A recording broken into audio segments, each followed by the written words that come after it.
અમદાવાદના ધંધુકા ધોલેરા ભાલ પંથકમાં ચણાના પોષણક્ષમ ભાવ ન મળતા ખેડૂતોની ચિંતા વધી ગઈ છે। ત્યારે ખેડૂતોને પારાવાર આર્થિક નુકસાન વેઠવાનો વારો આવ્યો છે, જેને લઈને એપીએમસી ધંધુકાના ચેરમેને મુખ્યમંત્રી અને કૃષિ મંત્રીને પત્ર લખ્યો છે।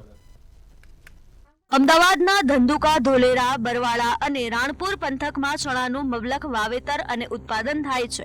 ભાલ પંથકમાં 10 લાખ મણ ચણાનું ઉત્પાદન થાય છે। ખાસ કરીને ધંધુકાના ધોલેરા ભાલ પંથકમાં ભાલના પ્રખ્યાત ભાલના ચણાનું મોટા પાયે ઉત્પાદન કરવામાં આવે છે। ત્યારે હાલ ખુલ્લા બજારમાં 1000 થી 1100 સુધી ભાવો આવી રહ્યા છે, જ્યારે સરકાર દ્વારા ટેકાના ભાવે 1130 થી ખરીદી થઈ રહી છે। જ્યારે ભાલના ખેડૂત સરેરાશ 400 થી 600 મણ ચણાનું ઉત્પાદન કરે છે અને તે પૈકી 124 મણ ચણા જ ટેકાના ભાવે વેચી શકે છે। બાકીના ચણા ખુલ્લા બજારમાં વેચવાનો વારો આવે છે। અત્યારે જે સરકારનો નિયમ છે કે ખેડૂતને 100 થી 100 મણ ચણા ટેકાના ભાવના ખરીદે છે અને બાકી વધારાના જે ચણા હોય છે અમારા માર્કેટમાં વેચવા દેવી છે તો પૂરતો ભાવ આવતો નથી, તો જેથી કરીને ખેડૂત દુઃખી થાય છે। અમારી એક નર્મ વિનંતી છે કે ખેડૂતને ઓછામાં ઓછા 250 થી 300 મણ ચણા ટેકાના ભાવ ખરીદે, જેથી કરીને ખેડૂત આર્થિક રીતે સદ્ધર બને અને બહાર વેચવાની એને કંઈ બજારમાં માર્કેટમાં ઊભું રહેવાની જરૂર પડે નહીં। 125 મણ કરતાં તો લગભગ ઉત્પાદન ખેડૂતોને જાજુ હોય છે, તો 125 મણના જ હોય તો બાકીના ચણા માટે એને હેરાન થવું પડે છે, બીજે જવું પડે છે। તો સરકાર ખેડૂતોની વાતને યોગ્ય સમજી તો 300 મણની મર્યાદામાં વધારો કરે તો ખેડૂતોને બી અહીંયા ઘર આંગણે જ પોતાનો માલ સામાન વેચાઈ જાય તો એને ખોટા ભાડાના ને એવા બધા ખર્ચા ન ચડે, એવું સરકારે પોઝિટિવ વિચારવું જોઈએ। તો જાહેરાત મોટી કરે છે તો લેતા તો નથી, હજુ તો અહીંયા ચાલુ નથી કરી, ધંધુકાને એડમાં ખરીદી ચાલુ નથી કરી, બરોબર।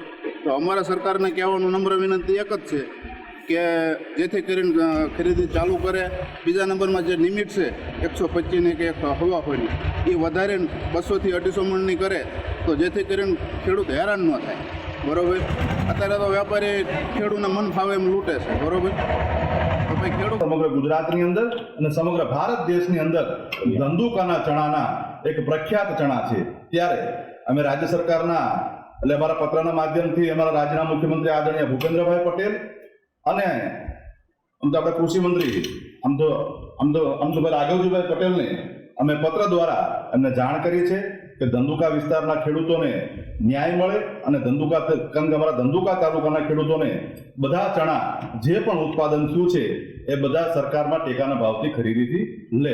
ત્યારે સરકાર પાસે ખેડૂતો દ્વારા એવી માંગ કરવામાં આવી રહી છે કે સરકાર 300 મણ સુધી ચણા એક ખેડૂતના ટેકાના ભાવે ખરીદે તો ખેડૂતોને આર્થિક રીતે નુકસાન નહિવત થાય તેમ છે।